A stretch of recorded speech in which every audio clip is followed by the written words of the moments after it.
ये कि चालबाज की कहानी अब उस मोड़ पर पहुंच चुकी है जहां हर लफ्ज आग बनकर गिरेगा। असल सवाल ये नहीं कि सच सामने आएगा या नहीं, असल सवाल ये है कि कौन बचेगा, कौन बिखर जाएगा। जैसे ही रोहान और अनाया घर लौटते हैं, फजा में कुछ अजीब सी घटन महसूस होती है। रोहान गुस्से से भड़क उठता है। ये फैसला किसने किया? ईशिल भाभी और आशिर भाई को घर से निकालने की जरात किसने की? अनाया सीधी आयजा के सामने जाती है। उसकी आंखों में यकीन की बजाय खौफ झलक रहा होता है। आप अच्छी तरह जानती हैं कि ईशिल भाभी हकीकत से वाकिफ थीं, फिर भी आपने उन्हें घर से दौर कर दिया, क्यों? आयजा की खामोशी देर तक नहीं चलती। अचानक उसके चेहरे पर एक तल्ख सी मुस्कुराहट उभरती है। हाँ, मैंने ही सब कुछ किया, मैंने ही इल्जाम लगाया, सिर्फ इसलिए कि वो इस घर से चली जाए। मैं उसकी मौजूदगी बर्दाश्त नहीं कर सकती थी। अनाया शुशदर रह जाती है। आप इतनी संगदल कैसे हो सकती हैं? ईशल ने आपका क्या बगाड़ा है? आयजा तेज लहजे में जवाब देती है। वो मेरी जगह लेना चाहती है इस घर में, आशिर की जिंदगी में। मैं उसे ये सब कभी नहीं लेने दूंगी। लेकिन आयजा नहीं जानती थी कि दरवाजे के पीछे कौन खड़ा सब कुछ सुन रहा है। अचानक असद अंदर दाखिल होता है। गुस्सा उसकी आंखों में दहक रहा होता है। वो बगैर एक लम्हा जाया किए आयजा के मना पर जोरदार थप्पड़ जड़ देता है। मैंने कभी सोच भी नहीं सकता था कि तुम इतना गिर जाओगी। तुम्हें क्या लगता है कि रिश्ते झूठ पर जिंदा रहते हैं? तुमने एक लम्हे को भी नहीं सोचा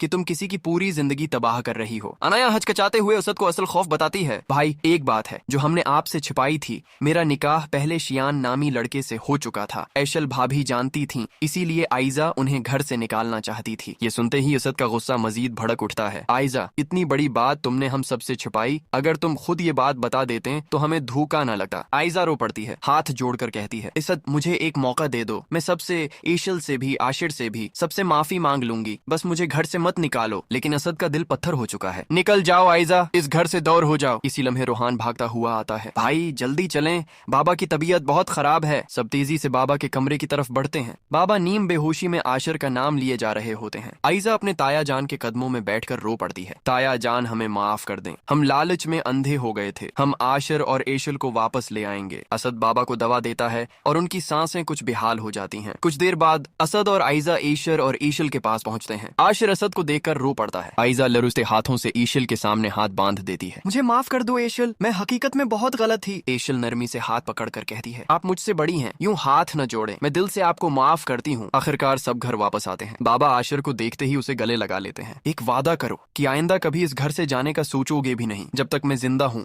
तुम तीनों भाई मेरे सामने एक साथ रहोगे। उसी के साथ कहानी एक नए मोड़ पर दाखिल हो रही है और आने वाली किस्तों में बहुत कुछ बदलने वाला है।